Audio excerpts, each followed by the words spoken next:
I'd like to begin by stating that the North American Union, or NAU, is both a national and a personal issue, which will soon directly affect individual people, regular folks like you and me. Just outside of Austin, owner Sam Harrell and ranch manager Bubba Kay established the Harrell Ranch. The ranch produced what was considered some of the best beef in the country. Then in 2001, the state of Texas came to call. Sam and Bubba learned that a new highway was coming through, and the Texas Department of Transportation was about to carve a huge swath through the ranch for road construction. Despite many court battles, the once robust Harrell Ranch faces a grim future. Smack dab in the middle of the ranch, 174 acres have been lost to a wide and long slab of concrete. The Harrell Ranch is now a practically useless 116-acre divided plot. Soon, 600 additional Texas landowners are about to become victims of eminent domain. They too will lose their land to freeways that will slice through the state from south to north. This network of concrete is called the Trans-Texas Corridors. They are but segments of a colossal stream of superhighways planned to unify North America with NAFTA corridors. Opponents of the project nicknamed it the Super Slab. In other words, the Super Slab is a giant highway system designed to integrate Mexico, the USA, and Canada. Components of the Super Slab's infrastructure have already been built, such as the huge customs facility for Mexican goods in Kansas City. Meanwhile, more of the Super Slab continues to be poured in Texas and Kansas, and any concerns or potential problems that the NAFTA corridors invite are being bulldozed over. Turning to another government policy related to the development of a North American Union, we see that thousands of illegal immigrants are currently allowed to enter the U.S. every day. Invaders simply walk, swim, or even tunnel across the southern border. The result of America's nearly unenforced border is a flooded American job market, drained public health services, overflowed public schools, and bloated school budgets. In short, a lower standard of living for legal Americans. Estimates indicate that between 20 and 30 million illegals are already here. Polls taken inside Mexico by the Pew Hispanic Center indicate that over 50 million additional Mexican citizens desire to flock to America. Yet the government ignores the cries of its citizens to enforce constitutional mandates to secure United States borders and repel foreign invasion. And as the total of illegals here now equals the size of the entire world's combined standing armies, illegal immigration certainly constitutes an invasion. Another major concern is the dire effects government-subsidized global trade pacts, such as the deceptively named free trade agreements, have on our economy.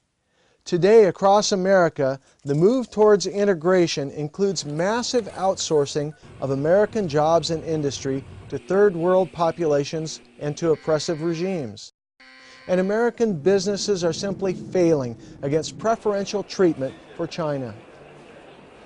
When we look at manufacturing and the industry sector, we see that they haven't fared any better either.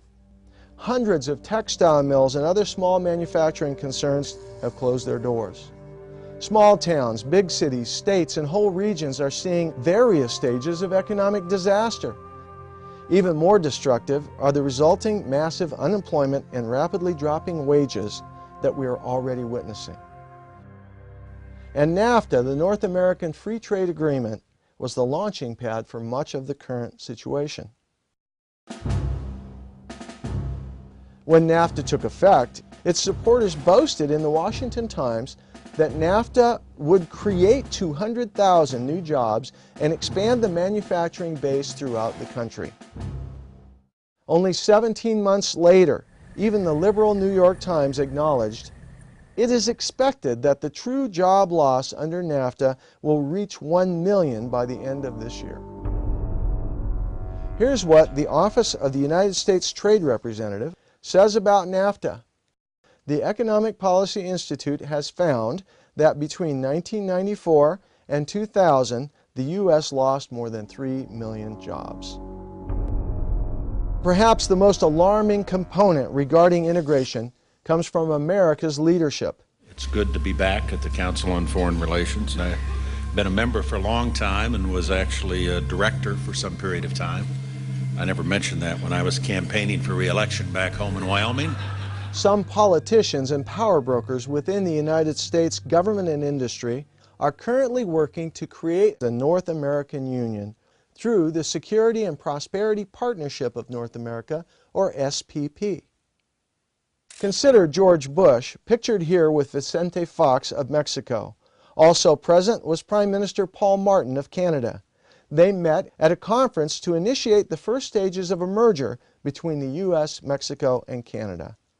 On behalf of President Bush and the United States, I'd like to welcome my ministerial colleagues. Many of our leaders have knowingly given up power and independence for international dependence or integration. But any agreement which involves a merger on any level with two foreign nations is patently unconstitutional. Any U.S. president should know that this act clearly violates the oath of office to uphold the Constitution and the United States. I was particularly pleased that you gave such a strong endorsement for the free trade agreement for all the Americans. The Council on Foreign Relations, or CFR, is a private, powerful internationalist club. David Rockefeller played a key role in the formation of this geoeconomic center with ideas and with his generosity as well. The Council on Foreign Relations published a document in 2005 titled Building a North American Community. Resting on NAFTA as its source of authority, much of the relationship described by this CFR plan is an expansion of the Security and Prosperity Partnership signed by George W. Bush. Concerning their authority and intent regarding the NAU, the CFR made this statement in one of their publications. To ensure a regular injection of creative energy in the various efforts related to North American integration, the three governments should appoint an independent body of advisors. This body should be composed of eminent persons from outside government, appointed to staggered multi-year terms to ensure their independence. Their mandate would be to engage in creative exploration of new ideas from a North American perspective. The North American Union is quickly becoming a reality. But does this actually spell the end of independence? Let's answer that by looking at a similar situation that has unfolded elsewhere in the world. In Europe, after World War II, internationalists quietly formed organizations under the Marshall Plan, which eventually expanded to become the European Common Market. The Common Market was sold to the European people as merely a free trade pact, which became the European Economic Community. Over time, this entity grew powerful and was renamed the European Community and grew into the monolith we now know as the European Union. Today, the EU dictates policy, trade, human rights, issuance of visas, travel permissions, border security, and social rules and regulations. The EU controls economies and currency, and even dictates internal law to nearly all the nations of Europe. Wall Street Journal editor Robert Bartley, a CFR member, wrote, "The European experience with integration has much to teach North American policymakers." Words from Vicente Fox. Eventually, our long-range objective is to establish with the United States, but also with Canada, our other regional partner, an ensemble of connections and institutions similar to those created by the European Union. It's amazing. A tiny elite group using mostly inherited political power and great personal wealth for leverage is secretly becoming the new royalty. This new royal class is bent towards globalism. Under their leadership, our federal government has turned its attention to suppressing American freedom and dismantling the American nation. But there is a glimmer of hope. The long-term, under-the-radar plot to dismantle the USA is gradually becoming public knowledge. Since the John Birch Society made a nation aware of the issue, a coalition of 34 organizations has been formed against the SPP and NAU. On March 22, 2007, both houses of the Idaho State Legislature passed a resolution crafted by the John Birch Society asking Congress to block the NAU, SPP, and Super Slab. Montana passed the resolution on April 18, 2007, and at least 14 other states have resolutions before their Assembly and/or Senate, and others are catching on. As Americans, let's work together to reinvigorate and reestablish the genuine law of the land, the U.S. Constitution. Let's keep our jobs, the freedoms we enjoy, and a better future for our children.